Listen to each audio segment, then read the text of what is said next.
इस वीडियो के अंदर आप देख पा रहे होंगे कि कैसे 165 लीटर देसी घी को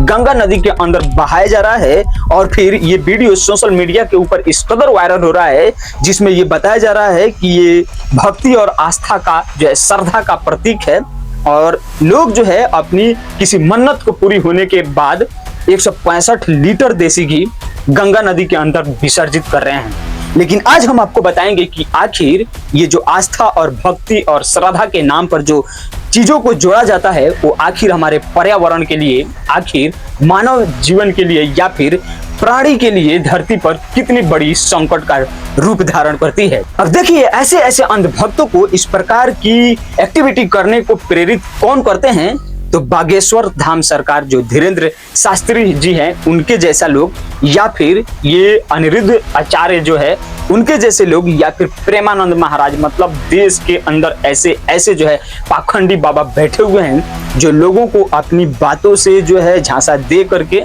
और उन्हें अंधविश्वास के जाल में फंसाते हैं और फिर लोग जो है उनकी बातों में फंस के आके ऐसी ऐसी करतूत कर जाते हैं। अब सवाल ये है कि इस व्यक्ति ने तो अपनी मन्नतें को पूरी होने के बाद जो है 165 लीटर देसी घी को गंगा नदी में विसर्जित कर दिया, लेकिन आखिर उससे क्या क्या हानियां हुई इसको कभी वो सोचा नहीं। और चलिए हम आपको बताते हैं कि आखिर इससे क्या हानियां होती है। तो सबसे पहली बात यह है कि देसी घी जो है पूरी तरह से जो है फैटी चीज है, मतलब उसमें चर्बी जो है ज्यादा रहता है और इस वजह से जब वो 165 लीटर मतलब छोटी मोटी मात्रा नहीं है, जब उन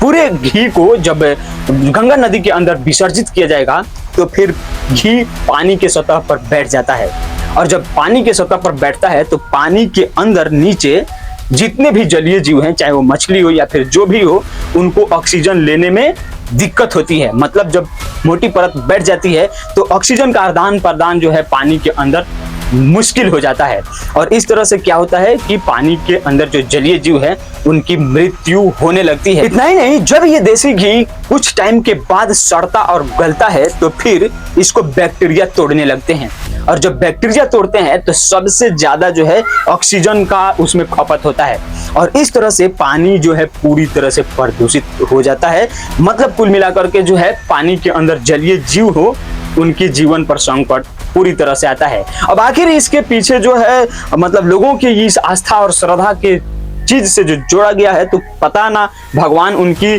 जो है इस चीज को करने से, मतलब इस तरह की एक्टिविटी करने से उन्हें फायदा होता है या फिर नहीं, ये दूर की बात है। लेकिन इतना जरूर है कि प्राणियों